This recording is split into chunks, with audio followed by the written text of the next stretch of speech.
Welcome to the Zayari Wellness Podcast, where we learn about other people's journeys. Regardless of age, race, religion, or status, we're all just human and have one thing in common: the ups and downs of life. Join me in welcoming our special guest, Arlene, as we explore alcoholism and its impact on children in the Hispanic culture. Hi, my name's Arlene. I'm really excited to be here. Just a little bit about myself. I decided to join because I want to shed some light on therapy, make it less scary for people who maybe have been wanting to try it out and make it less scary, get rid of the Yeah. stigma and yeah. So, what's the topic that you are trying to highlight on today? Besides therapy, what's the heart of the podcast for you? So you actually approached me with a different topic, and after I watched some of your episodes that I loved so much, and I just saw how honest people were being and how open people were being.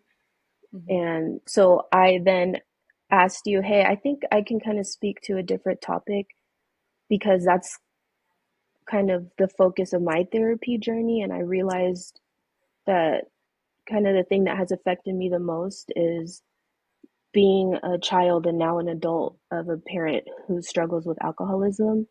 Mm-hmm. Um, so yeah, again, through therapy, I've learned a lot about myself and about kind of this whole group of people. Mm-hmm. And I realized and learned that a big part of families with addiction, a huge part of it is secrecy and Yeah. shame and guilt Mm-hmm. and feeling like you have this big family secret that nobody can know about. Mm-hmm. So, kind of why I wanted to join is get over that fear. You Mm-hmm. know, it, it it shouldn't be something that's secret because it's actually a lot more common than people think. Mm-hmm. Um, and when you have a secret and when you have shame and guilt, that's so detrimental for your mental health, like it has been for me. Mm-hmm. So doing this is kind of like one of the healing things I think that I can do.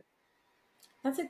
I like that you're open about speaking about it because from what I do know about you, I know that you're Hispanic, and in the Hispanic culture, a big saying is what happens in the house stays in the house, Stays in right? the house. And so hmm being able to shed light and speak on something, would you mind going into family dynamics around being loyal, I guess, to the family, the contradiction that somebody experiences when you are talking about something that's vulnerable that may be seen as exposing the family, maybe dishonoring your family in some way, because I know that's a big thing that people would say, especially if you have a specific upbringing. So would you like to shed light a little bit on that? Yeah, I think first, like you said, culture even plays into it because a lot of times, I mean, Hispanics, yeah, we like to have fun. So oftentimes that does include alcohol. So I think a lot of people um, maybe don't even realize how unhealthy it can be, like once it passes a certain point, because it's Mm-hmm. normal, you know? Right. Um, and as far as you know, feeling like I have to keep this secret because I'm protecting my family and being loyal to my family, um, yeah, I definitely relate to that a lot, Yeah. especially as kind of like the golden child, feeling a lot of pressure to be Mm-hmm. maintain this like perfectionism, Mm-hmm. I was a straight A student and never got Right. into any trouble. So I think, again, through therapy, I learned that that was probably because I had this huge secret at home. But what Mm-hmm. I did have control over was, you know, the outside appearance. Right. And I think my parents probably even kind of depended on me for that too. Like, oh, Mm-hmm. well, look, our kids are so perfect, so everything must be fine at home, Right. Right. We must you be know? okay. we must be okay because, Right. Mhm. our kid is doing their own thing. And I Mhm. kind of want to shed light a little bit on that because, people have different ways of coping with stress. And I don't know if I've talked about this before, like with the audience or in different podcasts, but a big thing about stress is the different responses: fight, flight, freeze, or please, right? And so it sounds like you're describing the flight type of response, which means in order to escape this situation, I'm going to go all in into something and be perfect at it, to protect myself. So, can you talk a little bit about that and how that's played out in your life because of this big family secret? Yeah, I think it also has to do with the pleasing too, being a people pleaser, like as Right. a child, and even today, that's Hmm. something that I'm working on in therapy currently. Hmm. Um, but yeah, I mean, it's hard to say because when you're a kid, you don't have the language for all this stuff. You don't know why Right. you do the things that you do. Yeah. Um, but I mean, I distinctly remember in one of the times that my parents got separated because of a huge fight between my parents, and um, I remember my dad talking to all of us on the phone, like me and my siblings, and my dad said, "I feel the worst for you out of everybody because you didn't do anything." And Hmm. I was like, "Okay, but my siblings, yeah, they got in trouble in school and things like that, but that doesn't mean that they deserve any of this, Right. and that I don't deserve it because I'm a good student or I'm a good kid." Right. Right. Um, so that stuck with me. I was probably like 14 when he told me that, but Mhm. again, I didn't realize that's the reason why I was doing it, but we as kids we know like what being good is. Right. We know what pleases our parents, like, so Right. me making good grades and being a good kid, behaving, not getting in any trouble was like um what I thought I should do. Right. Mhm. Yeah. And, as a kid, highlighting good kids and bad kids, right? I think when we have households where there is, I don't want to use the word dysfunction because we're all human and we all experience, Mhm. um, for the lack of a better term, when we experience a lot of like stress in the household, which means that kids are acting out, right? Or Mhm. it means that maybe there's not a lot of predictability Mhm. in how things are going to happen. I think a lot of people react in the opposite. Like you said, I have control over my grades, and kids that act bad. Think about all the power that kids don't have. Like, right, kids that act bad is because the only thing they have control over is how I behave, right? Mhm. And so to get attention or to cope, because like even as adults, we don't even know how to cope appropriately a lot of the Yeah. time. And as a Mhm. kid, they're just like, I'm mad. I'm going to act out on my anger. Right. Yeah. And so, can you describe a little bit of like the dynamics that we're playing out? You mentioned being the golden child. What does that mean? Like, what does it mean to be the golden child? And how did you see that play out in the dynamics of your family? So again, I learned this through therapy, but it was also something that was kind of like almost obvious in the house. Um, but being the golden child meant like being perfect, Mm-hmm. never causing your parents any stress, Mm-hmm. being the one that your parent doesn't have to worry about, Yeah. um, feeling like if I'm not perfect, then something bad is going to happen. Mm-hmm. Um, Whereas my siblings, they were getting in trouble at school, not making good grades. My parents were constantly at school trying to get them out of trouble or whatever. Mm-hmm. Um, and this kind of changed around the time that things were getting worse at home. That's when Mm-hmm. my brother and sister um, were misbehaving more, getting in more trouble, and I was doing the opposite. Like we were both going completely Mm-hmm. different ways. Because when we were very young, we were all good in school. We were all pretty well behaved. Right. Um, but again, in hindsight, I see the correlation. Like when our Yeah. family life was getting more chaotic, my siblings were definitely trying to figure out a way to cope. And Yeah. being children, they didn't have the tools, you know? Yeah. And so when you say chaotic, let's bring it down to like, what did life look like? A day in the life in your shoes. What did it look like? And what do you mean by things were kind of chaotic? Well, so my dad is the one who struggled with alcoholism.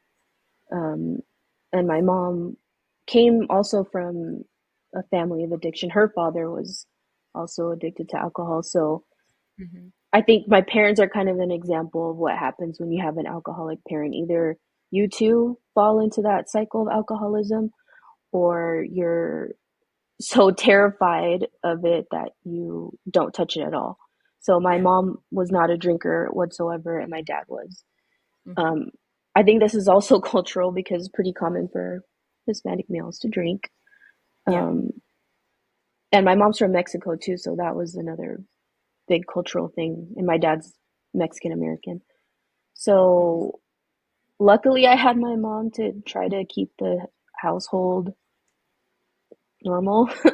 Hmm. um, but yeah, it was definitely like in my household, it was like walking on eggshells, you know, Hmm. because if my dad was drunk, then that could cause a huge fight either between my parents, or you know, one of us kids does something, one little thing wrong, and that could cause a big um, explosion basically. um, Hmm. and again, oftentimes because I was the well behaved one, it Hmm. wasn't taken out on me, but I was seeing my dad, you know, scream, yell, sometimes even hit my siblings. Yeah. um, so and then also it was like those were like the worst times, but then the next day it would be like nothing happened. um, Right. Sleep it under the rug, Hmm. um, which was very confusing as a kid. Hmm. So you're constantly walking on eggshells, like, is today going to be a good day, is today going to be a bad day? Yeah. um, yeah. It's just the unpredictability of what's going to happen next, and so you don't know how to Hmm. act. So your way of dealing with that is, I'm going to try to be as perfect as I can be and stay out of the Hmm. way, so I Hmm. don't have to get caught up in the madness or in the chaos, right? Hmm. So did that cause some strife with you and your siblings? Was there ever any like, oh well, you're perfect, you wouldn't understand, or you don't experience any of the issues, and in a way, did that create like kind of division? Yeah, I would say so, definitely. I know my parents were really careful to not ever say like, why can't you be more like Arlene? They never did that. Hmm. um, because again, because my parents came from families of alcoholic parents. Their parents did that to them. Hmm. You know, my mom was compared to her siblings a lot. Why can't you be more like your sister, and blah blah blah. Hmm. So, but yeah, I think especially like in our teenager years, when you're, you know, becoming your own person a little bit more and like accomplishing more, um, I was I felt very separate from my siblings, because I Hmm. think my siblings, my brother and sister, could like relate to each other Hmm. because they were starting to drink and experiment with drugs and stuff like that, and I wasn't doing any of those things. Hmm. Um, and even my dad, I mean, I learned all this later, but my dad would kind of bond with them about that once Mm. we were a little bit older, and I never had that um, Right. type of connection. Hmm. Um, and I even feel like, well, again, the shame thing. You know, I think my siblings and my dad felt a lot of shame. Like, I can't let Arlene know about this because, Mm. you know, she's Little Miss Perfect. She wouldn't get it. She's not into that kind of stuff. So I definitely felt separated, and um, there was like a sibling rivalry a little bit Hmm. about it, you know, which is I tough. don't. It's like, Yeah. go ahead. Yeah. I don't think people understand how big that, there's so much research on like parent children relationships. There's not enough on siblings. and like how Mhm. it impacts, your Mhm. perception of self. Because like siblings, they could be your first best friend or your first worst enemy, right? And they see Mhm. you every day. And you have that special like bond in a way that we live together, and they can impact your life, I think sometimes even more than a parent. Um, Mhm. because of those dynamics. Like I have this sense of loyalty to you because we're blood. Because I bet you if Mhm. anybody messed with you at school, they'll be the first ones to show up. Oh, of course. Right. Yeah. But at home, you're the outsider. You don't understand. Right. So think about like how that shifts identity. Like, am I acceptable? Am I not? Like, talk about a little bit about what shame looked like for you. What are some thoughts that you had about yourself and about other people within your family dynamic? Well, I mean, I definitely felt like I couldn't get close to people, and that's something that I Mm-hmm. struggle with to this day too, because of Mm-hmm. course I had friends at school. You know, Yeah. school was like the time when I could be normal and feel normal, Yeah. but um I always had to keep people like an arm's length away, because I couldn't invite them to my house because what if my dad is drinking or he's drunk, or what if my parents are fighting, or what if Mm-hmm. my parents yell at my siblings, so I never had friends over, and I never Mm-hmm. went to anybody else's house either. Yeah. Um, so yeah, I mean, as a kid, I kind of just knew Yeah. that was not an option, Did you to have find it friends difficult at home. not having friends? Because, okay, so secrecy, right, isolates. And Mhm. isolation, I think people don't understand the impacts of it, because usually like a big coping thing that people do is like, when I'm going through stuff, I just want to be alone. I just want to be alone. I want to Mhm. isolate, and what happens when you isolate is that you don't have the ability to have someone there to pick you up or to help you heal. And so our perception is our reality. So if you're thinking a lot of the time like there's something wrong with me and you isolate, that only solidifies, that statement of there's Mhm. something wrong Mhm. with me.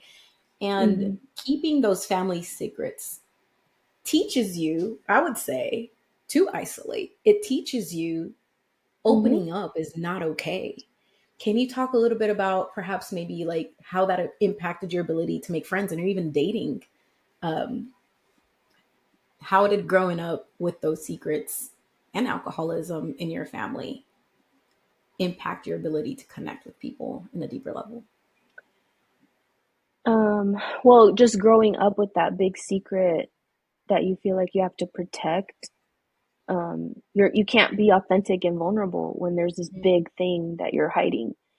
Mm-hmm. Um, Especially in the role that I took, like I have to be perfect so people perceive my family as perfect. Mm-hmm. Um, I definitely had to hide that from people. Yeah. And I think it kind of causes like a little bit of an imposter syndrome. Like when I Mm-hmm. am in situations where I have friends like at school or like in the outside world, but what if they find out about this? Like they're gonna think I'm a horrible person, and like Right. I come from a terrible family, and they're gonna be like, "Oh, you lied about who you were. I don't want to have Mm-hmm. anything to do with you," in Mm-hmm. friendships and relationships. But as I got older, and I had control, Mm-hmm. I went off to college. I went off to grad school. I moved out of my hometown, Mm-hmm. so I felt like it was easier, honestly, to hide those big secrets when I wasn't in Yeah. the same town. I had Yeah. my own life. I created my own life, and you know, I didn't really have to talk about my family that much. Yeah. Um, So I think that's so interesting, which in a way, like I always encourage people, get out of your hometown, go explore other things, go mm, explore it. Like you will know that the world is so much different than just what you are exposed to mm, growing up. Right. But people have this idea that I just need to start over. I just need to go somewhere else. Well, in some cases, it may be okay. But what people don't understand is that your skeletons follow you, that mm-hmm, you and the way you think are still with you, where you go. So Yeah. you end up running into like the same type of situations and wondering why. Like, why is this happening to me? Why do I always run into this problem in relationships? Did you ever get told like you're so closed off?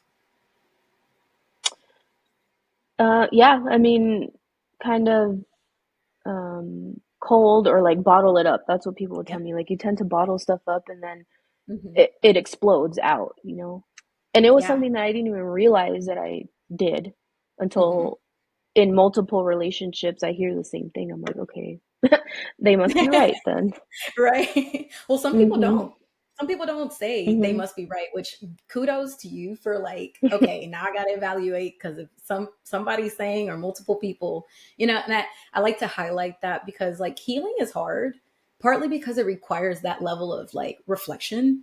And Mm-hmm. when you Yeah. look in a mirror and you notice, I don't like what I see, you know, it's hard to swallow that pill. It's hard to Yeah. say, you know what, I am the problem here, or I have a Mm-hmm. problem. Not necessarily that Mm-hmm. you are the problem, but you have a problem. So, Mm-hmm. can you highlight a little bit on how learning to be secretive in your family made you closed off, perhaps in relationships, or were you bottled up, or like kind of make yourself small in situations? That's a hard question. Well, when you're just used to from the time I can possibly remember, you know, as a young child, that there's this big thing that you cannot talk about. It just makes you feel like, um,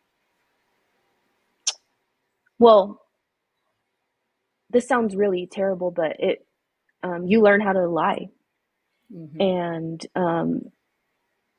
you know, you learn how to. I kind of learned how to um, have this facade, you know, Hmm. and when you've been doing that since you're a really young child, um, you think it's normal, Yeah. you know, it just becomes normal.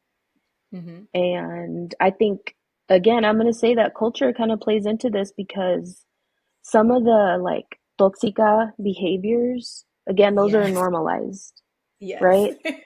The crazy And Hispanic woman is a real. yeah, yeah, and it's normalized. And, you know, Yeah. like with my husband, Carlos, um, when at the beginning of our relationship would kind of throw that term around Yeah. before he knew, you know, a little bit more and more about my upbringing and where I was coming from. And Hmm. we had a conversation and I told him like, even if you're saying it like it's funny, um, it hurts me because what some people call toxica is actually traumatized behavior. And Yes. that was something that I learned through therapy and like reading books and things. Yeah. Like having explosive reactions to things, being Yeah. really sensitive to criticism, being really jealous and not trusting people. Those toxica behaviors for me were things that I learned as a child because my Yeah. dad was an alcoholic, you know? Right. Um, so yeah, I think people throw that term around very loosely, but it's also Yes. because there is a lot of trauma in Hispanic uh, culture. Yep. There's a lot of trauma, and a lot of us come from generational trauma. Yes. So I think people need to be a little bit more careful with that. And Hmm. I'm not saying that, yeah, there's some funny memes out there about it, but We can laugh um, about it. That's okay. yeah, yes, we can laugh about some of it, but it's like a lot of it is traumatized behavior, Hmm. not toxica behavior. And Yeah. yeah. Yeah. What's interesting about the brain, right, is that we kind of learn to use the word trauma response. Like a lot of people don't know what that means. So I just kind of want to elaborate that a little bit. A trauma response is what you do to survive your environment. So Hmm. if in my environment there was constant like chaos, as you said, one day I'm okay, one day I'm not. So I learned to lie and pretend I'm okay, right? Like you said, I Hmm. learned to lie. I'm glad you Hmm. said that because you learn that to survive. You learn that if I am honest, it's going to create more problems and then I'm going to get the spotlight or the brunt of whatever is going on. So Hmm. explosive behaviors come from not being able to express yourself. So here's the thing, like I explain to people, my clients, and I'm like, do you know what happens when you don't honor your feelings and don't honor where you're at, Mm-hmm. and you're not truthful with yourself? A lot of people practice so much denying themselves that they don't even know how they feel anymore. And the only feeling I have is anger Yes. and annoyance, right? Yes. That's the only feeling I can see, because those two emotions, they're protectors, they're protective emotions. So they're going to be at the forefront. But underneath all that, there's layers. And so what happens when you have a soda can and you just shake it and shake it and Mm-hmm. shake it? When you finally open, what happens? It's an explosion. And so when Yeah. you're taught, Mm-hmm. I'm fine, I'm good, or even when you're told like not to be open, you're fine. Don't let anybody know what's going on. So you're just like, I'm good, I'm good. I'm getting all like you're Mm-hmm. twitching, like on Yeah. the inside, you don't know. Mm-hmm. Mm-hmm. You learn to be toxic. And I love that you highlighted that you are taught that in your culture. Because let's talk about like the crazy Hispanic woman, right? The mad black woman, you know, stop calling these women toxic, because those toxic behaviors were taught to survive. Mm-hmm. Yeah. And you said, you guys had to have that conversation. Like when you throw that word around loosely, and what people don't understand is almost like you're putting a magnifying glass on my bruises. Mm-hmm. That somebody else caused when I was a Correct. child. I had no Correct. control over it. Yeah, That I have to totally. clean And up. actually, yeah, and actually, I mean, yes, that was hard, but being finally being in a healthy relationship with a really well-adjusted person Hmm. who could recognize that some of these behaviors are not normal. Because a lot of Hmm. men, just like us women might normalize the toxica behavior, so do men. So a lot Yeah. of men would, be like, well, that's just how women are. That's just how she is. Yes. Being with someone who's well adjusted will say, that's not normal. And I'm not going to accept that. And Hmm. that was hard to hear, Mm. but finally being in a relationship where I knew I wanted this for, the long haul, Yeah. I realized that these behaviors were totally not sustainable. And even if I wasn't in this relationship, like being in my 30s, I cannot keep going on like this. Yeah. Come on, I Hmm. can't. And the magnifying glass thing, yeah, that really resonates with me because Hmm.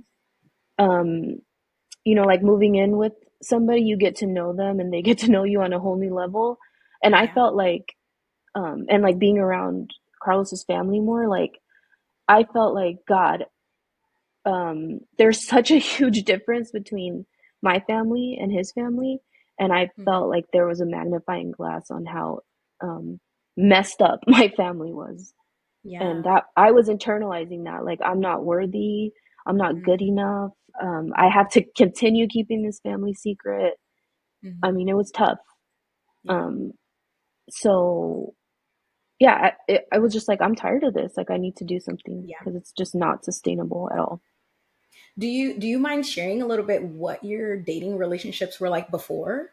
Was it also like kind of like a back and forth, like toxic, or was it more like, I don't want to deal with this and I'm leaving? So, what was it like before you met Carlos? Um, I had a couple of like good relationships, because the people that I was with they were good people, and I Okay. think they kind of put up with me again because the culture thing, like, oh, that's just, she gets Hmm. super jealous, like, but I love her, so I'm gonna deal with it, Yeah. type thing. But I think after my dad passed away, that's when I got into some really self-destructive, really bad relationships. Hmm. Um, like the I can fix him type relationships. Or I think part of it was again not feeling worthy. So Hmm. thinking like, well, I just have to accept this, you know? Hmm. Um, so luckily I didn't have like a lot of really, really terrible ones, but there was a Hmm. period where it was very toxic and Yeah. self-destructive and yeah, not good. You mentioned like I have to fix him. Other people, may not understand that that is also a trauma response, right? Mhm. It's the whole like, I think what I would like to highlight is this concept of looping. And what does that mean? Like, looping is when you run into a situation, right?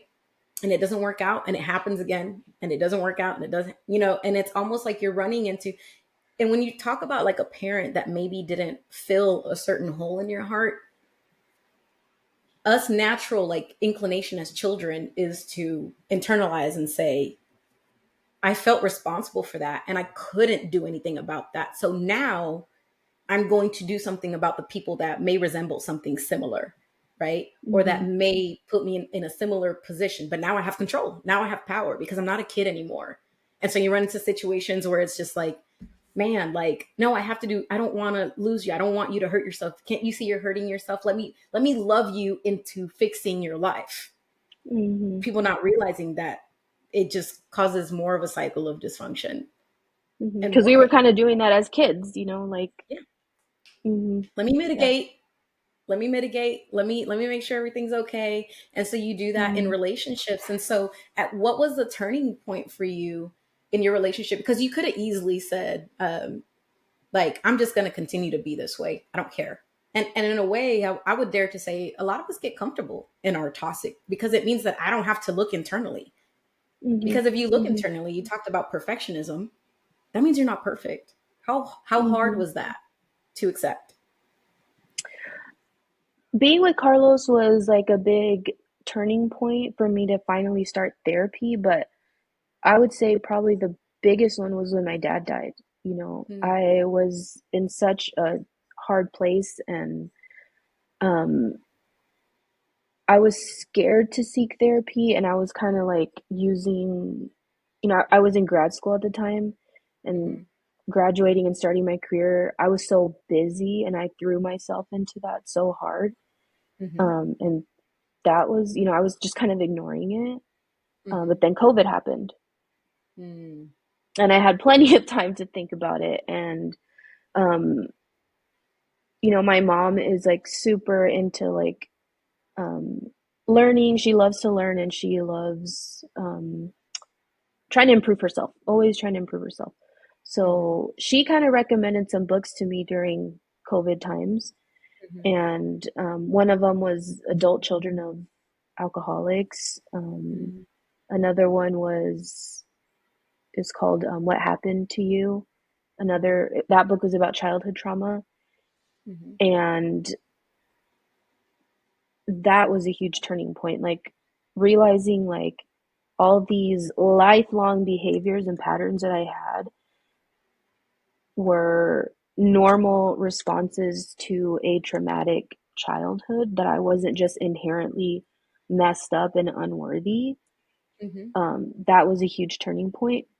But again, being in this relationship with Carlos, like I was already doing some of the work, but I was so scared to start therapy because I just knew how hard it was going to be to revisit it. And I was scared. I was just so scared. But hmm again, I knew that if I was taking this seriously and this relationship was going to lead to engagement and marriage and parenthood, there's no way that I could continue ignoring these issues. hmm So that was like, and it was easier doing this with a partner who supports you.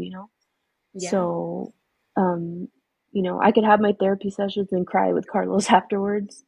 yeah, Whereas before I would have been doing that on my own, and I don't know if I could have done that.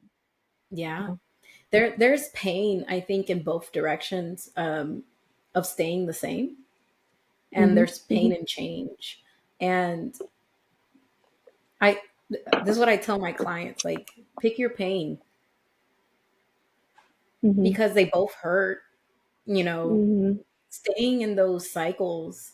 If you wouldn't have decided to get help, you would have had a continuous cycle of like, made a new relationship. Maybe everybody else is wrong. No, like, I can't find the right one. I hate when people Yeah. say like there's a right Mhm. person out there, when I'm like, Mhm. no, I think what people just don't like is the hard work of change. Because if I'm Mhm. going to be married, that means I got to get over myself. Yeah. That means Mm-hmm. I got to like look at all the junk that I bring on into my life. And we all have Totally. it, right? And Mm-hmm. one of my favorite things to say in couples therapy is uh, marriage or long term relationships are not for the weak. And everybody's Mm-hmm. okay with marrying the good, but it's when you marry the garbage Mm-hmm. that makes marriage difficult because you both Mm-hmm. have garbage. Yeah. Mm-hmm. Some more than others. Yeah.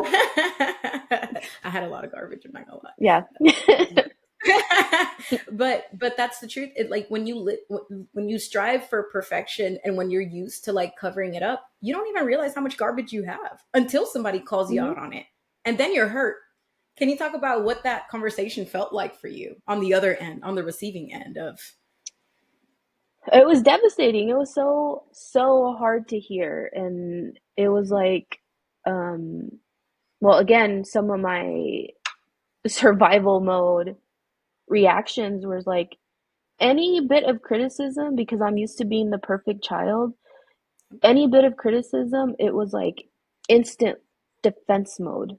Any Yeah. bit of not mm, like differing opinion, instant defense mode, instant, sometimes instant crying. Like that could make me cry instantly. Mm-hmm. Um, so it was so hard to hear, and it was so, again, because I've read books before I started the current journey I'm on.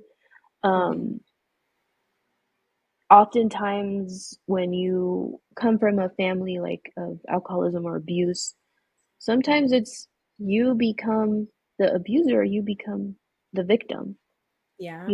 and essentially what I was hearing was, some of your toxic behavior is like, it's like emotional abuse.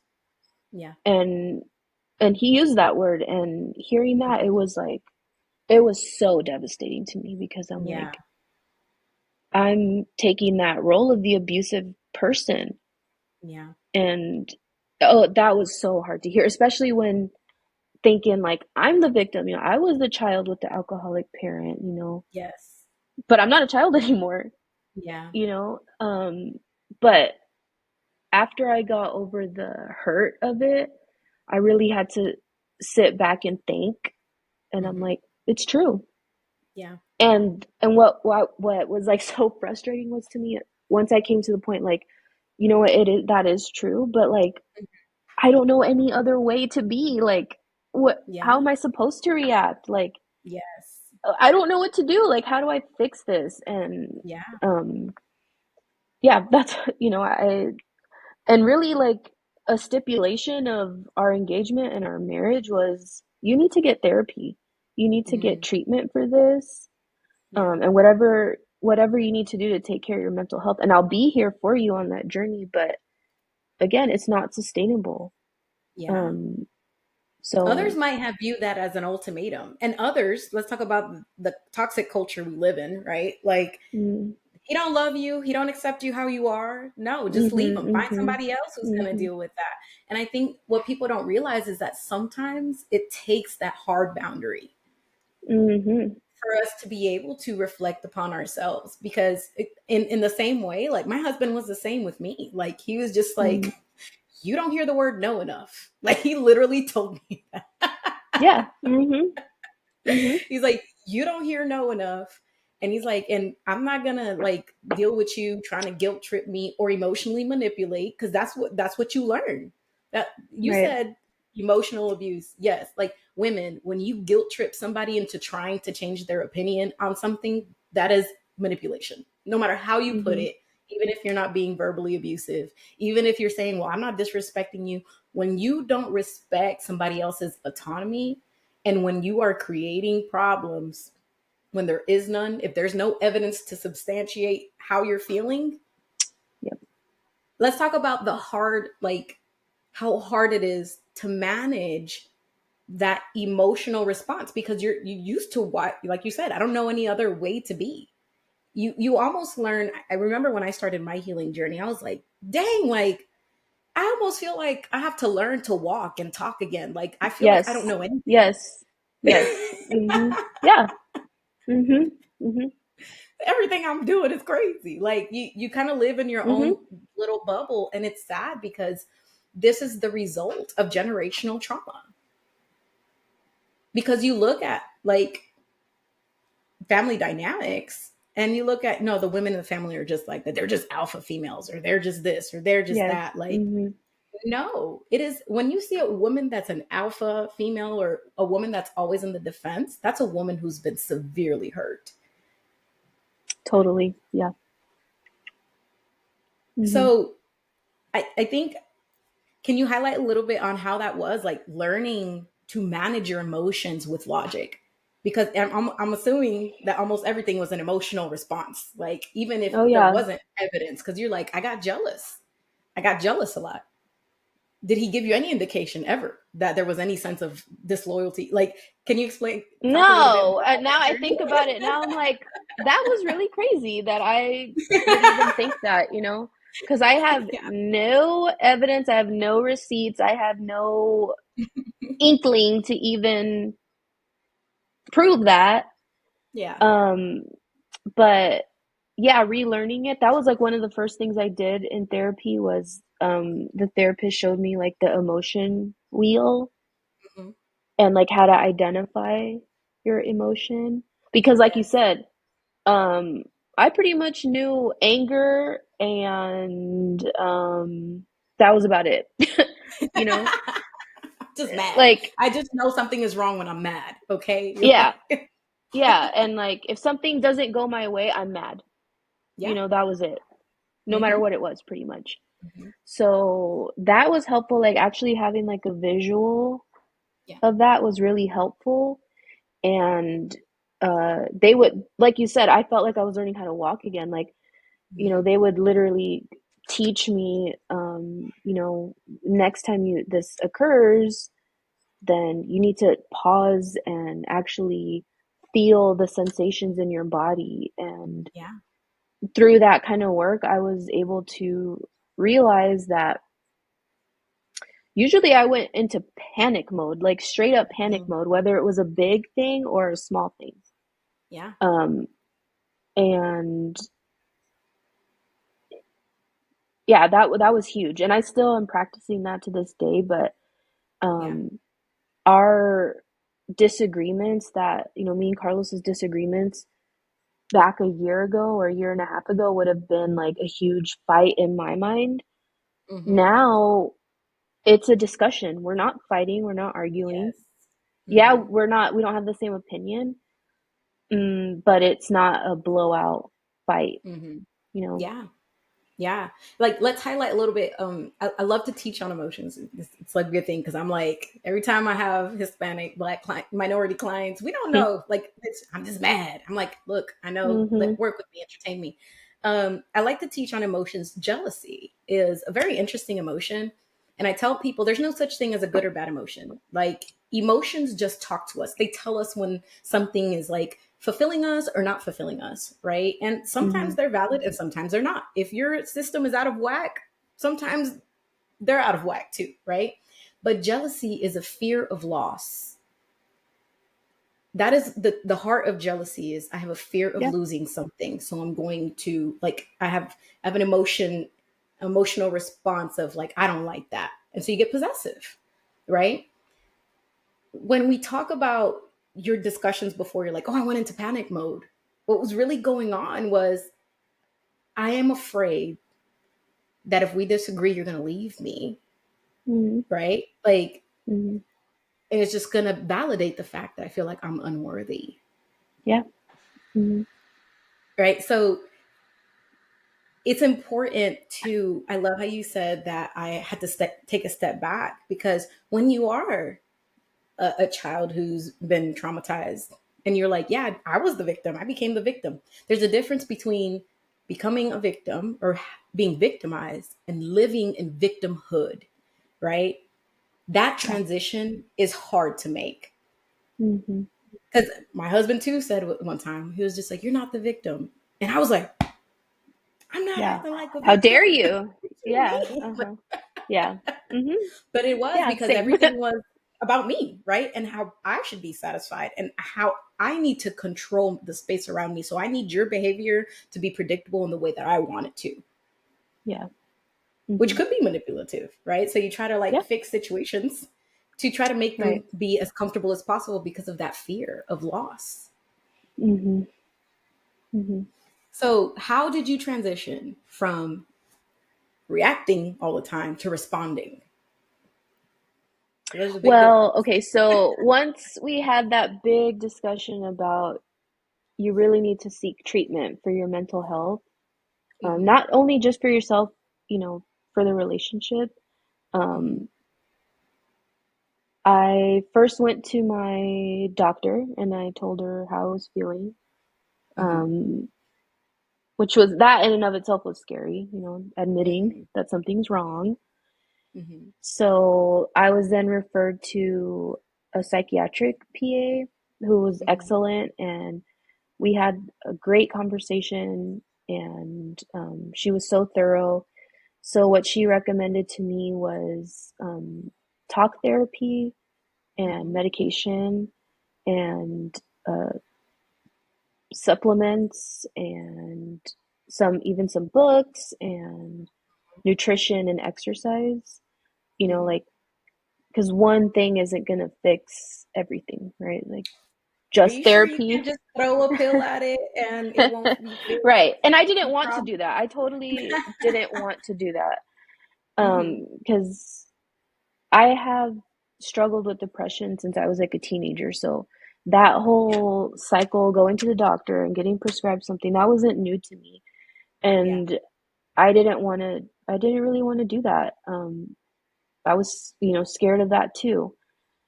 Um, so yeah, the shift happened when I took multiple steps. I started medication and I gave it a real shot. I was Yeah. consistent. I stopped drinking, Mm-hmm. too. That was a big one. Um, and starting therapy, and that's when the shift started happening. And Yeah. The or holistic actually, and go mhm. ahead. Go ahead. Well, I mean, like I said, I had started before. I was reading books and I Mhm. was doing a lot of self-reflection and um, but so it was like a years long journey, literally, to get to this point here. Yeah. Yeah. Um, And I would say that's even that you're just beginning. oh I would yeah, dare to say, mhm, yeah. mhm, mhm, I mhm, think it's funny because like when I told my clients, I was like, yeah, I was in therapy for like 7 years. They look at me crazy because I'm like, look, like if it took you 20 plus years or however long, nobody's ever started their healing journey. What mhm, if it takes you another 20 to be healed? Would it be mhm, enough? Right? mhm. Because it took you all these years to learn this dysfunction.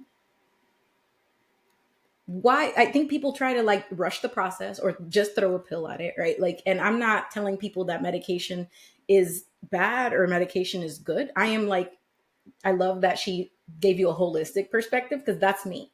I Mhm. say, you know what? I think medication is good until you learn how to manage, until you learn because it Yeah. will help bring you down, right? But also your part, like you need exercise, releases those happy endorphins, right? Those happy hormones Mhm. that make you feel refreshed, that make you feel good, right? Mhm. Eating well will help stabilize Mhm. so many hormones. Most people aren't even really depressed. You just eat crap and you Mhm. need to eat better so that you can feel better, right? Mhm. But we live in such a state where everybody just wants to fix it quick, the microwave type generation. But it's Yeah, hard work. How hard it has it is. been to be able to heal for you? And how hard has it been to swallow that pill? That dang, like this is tough. Like I gotta work on all these things. Very hard, but at the end of the day, it was harder living with the shame and the guilt Mm. and the grief and Yeah. the failed relationships and all of that mess. But yeah, it was very hard. Um, but luckily, I had a supportive partner, supportive parent. Like my mom was always encouraging me Yeah. to get help and helping me in any way that she could. Yeah. And also leading by example, because like I said, my Mm-hmm. mom came from an alcoholic family and she Yeah. was married to an alcoholic and trying to Mm-hmm. be the stable parent. For as long as I can remember, my mom was always reading self-help books. Mm-hmm. She's been to therapy. So um, it was hard. Of course, it was hard, but thank God I had some like supportive people behind me. Yeah, I think the most important thing is having support, having Hmm. people around you that are like, you know what, you can do this. Let's heal together. Yeah. Let's work Hmm. towards healing together. Did you guys ever, as a family, and I don't know if like I asked you this prior to, but did you guys ever have that conversation as a family, that mother daughter like sibling conversation of thing like this really did affect us? Yeah, I mean, we had actually gone to family therapy before, like when I was Mm. probably like an early teen. Mm-hmm. But I mean, I'm sure as you know, like access to mental health care has Yeah, changed a lot very yeah, recently. So, and I mean, we didn't come from money, so yeah. we kind of had to take what we could get and what we could find. So Mm-hmm. it was never that much, it was Yeah, never like a long-term thing. But yeah, I mean, we have talked about it, and but I think there's more work to be done. And luckily, the therapist that I have now, mm-hmm. um, we've done couple sessions with Carlos, and like she's offered. We haven't done it yet, but a session with my mom Mm. um, and my brother. So, and my sister even has been on a healing journey herself too, and she's Yeah, spontaneously like approached me like apologizing for like our teen years because there was like a lot of um, animosity between us because I was the yeah, perfect one. yeah. And um, so, yeah, we've had those conversations, but like you said, I think we're kind of just like at the beginning, you know. How hard is it? I think in a like a Hispanic culture, especially, pride is a big thing. Like we Hmm. don't show anybody you're emotional or sad, right? Like we get together for parties, we just we enjoy. We don't worry about any of that. Everything's fine. Like I can imagine how hard it is to be able to open up to each other and be vulnerable with each other when for so long like it hasn't been that way. Yeah, I mean, I think my mom tried to create an environment where it was safe to Yeah. an extent, but um, then I don't think my parents were both very non-conventional, that's for sure. Hmm. So, I never really felt like there was like this stigma against seeking mental health treatment. Luckily, Hmm. I didn't really grow up in that kind of environment, but Hmm. um, the secrecy thing was still had an effect. Hmm. Did it impact your ability to be able to like have those authentic conversations with each other? Um, yeah, I would say the way that it impacted, well, so my brother struggles with addiction too. Mm. And in those periods where he was like at his least healthy and like using, I mean, it Yeah. was impossible to have authentic conversations Yeah. because he's not himself, you know. Yeah. And after my dad died, I feel like everybody was kind of looking, oh God, like how is this going to affect my brother? Because Mm. I mean, losing your father as a son is, its own thing. Yeah. Of course, it's hard for any child to lose their father, but as a son, it's very tough. And Yeah. my brother was already struggling with addiction, and he was on the road to sobriety, and then this happens. Yeah. Um, and yeah, it was hard to say that straight out, like we don't want you to relapse because our dad died.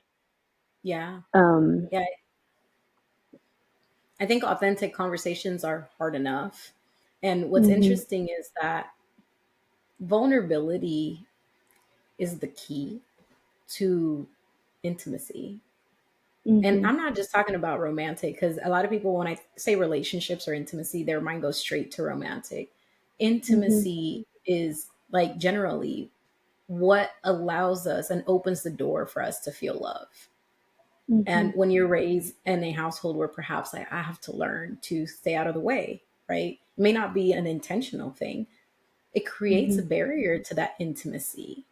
It creates a barrier to, man, I can't be vulnerable because I just don't want to be a problem. I don't want to be a burden. We already are dealing with enough things. I can't let anybody in.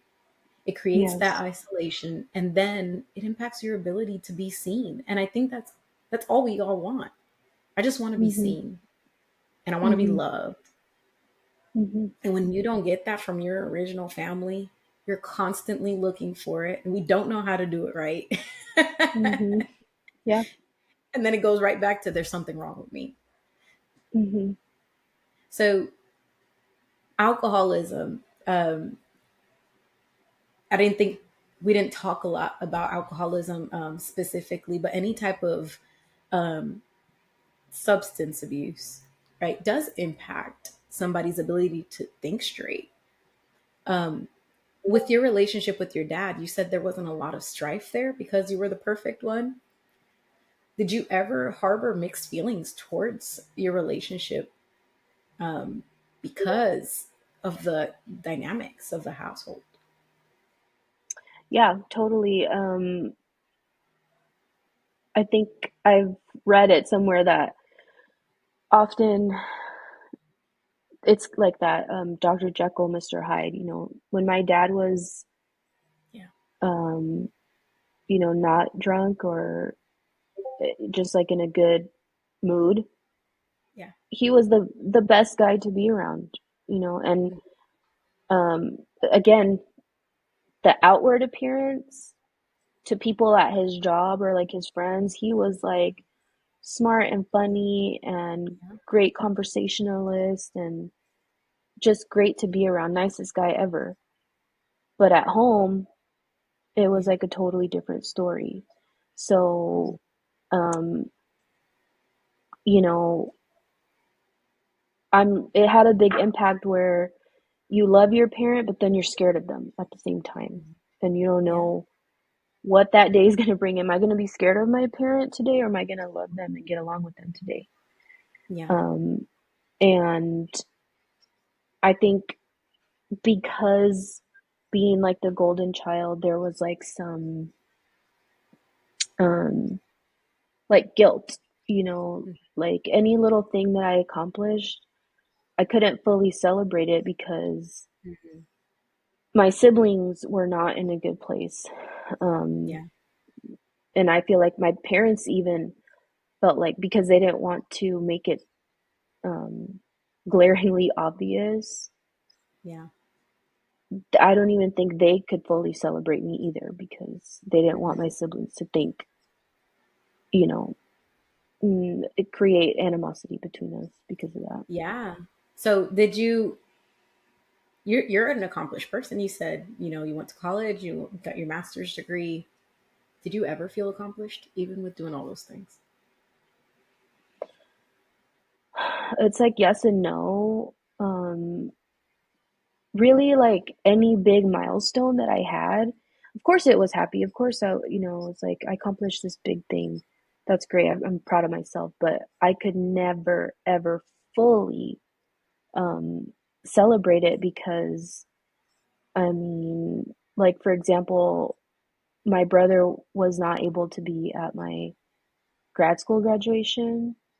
He Yeah. didn't even go to my dad's burial Mhm. because of addiction problems. He won't be at my wedding. My Yeah. dad died from alcoholism. He didn't get to see me graduate from grad school. He won't be at my wedding. Yeah. Um, so of course it's always bittersweet, and I feel like that's kind of something that I'm always gonna live with. Yeah. Um, because they're missed at these events and Yeah. occasions and stuff. Yeah. Yeah. I'm glad that you were able to shed a little bit of light on that because people don't. talk about how even though all these successful people, right, like it's still sometimes it's not enough. And I think we look at success a lot, especially in America, with like accomplishments, Mhm. right? But there's not as much satisfaction in it. And is that really what success is? Is it really about achievements? Or is it about wholeness? Is it about Mhm. connection? Is it about the Mhm. quality of life that you're living with the people that you're around? Right. Mhm. I really appreciate your contribution to the podcast today and your openness. If there's anything that you can give anyone or any misconception that you'd like to clear up that you want the audience to take away, what would it be? I would say that if you grew up in a family with addiction of any kind, it's not your fault Mm. and you're not alone. And I would highly encourage you to just do a Google search about it because I think, like me, you'd be shocked at the things that you thought were just you. Like, I do this because I'm a messed up person. I think you'd be shocked to find that it's a totally normal reaction to the Mhm. type of childhood that you had. And I would say taking that little step to learn a little bit more, maybe get a book or get an audiobook about it and start learning a little bit more about it. And that might be your way to get into therapy. Like if going straight to therapy is a little bit too scary, I would say learn about it a little bit more. Yeah. Yeah. Yeah, I agree. I think it's a good thing for people to be able to one like find communities of other people, even like that support if you don't have any, and educate yourself. Like you're human. You're allowed to respond to events Mm-hmm. a specific Mm-hmm. way, but there are true consequences for the way we live. So if you don't like the way you're living, get help, get connected. Yeah. I think it's Mm-hmm. important for everybody. Well, I appreciate you, Arlene. I think you did a really good job today, again, like with being open and honest. And thank you so much for being here. Yeah. Thank you for inviting me. If you like this episode, follow us for more mental health education and humor. Don't just learn about mental health, apply it by playing the game of your life. Create your free account for exclusive access to communities and a wealth of resources.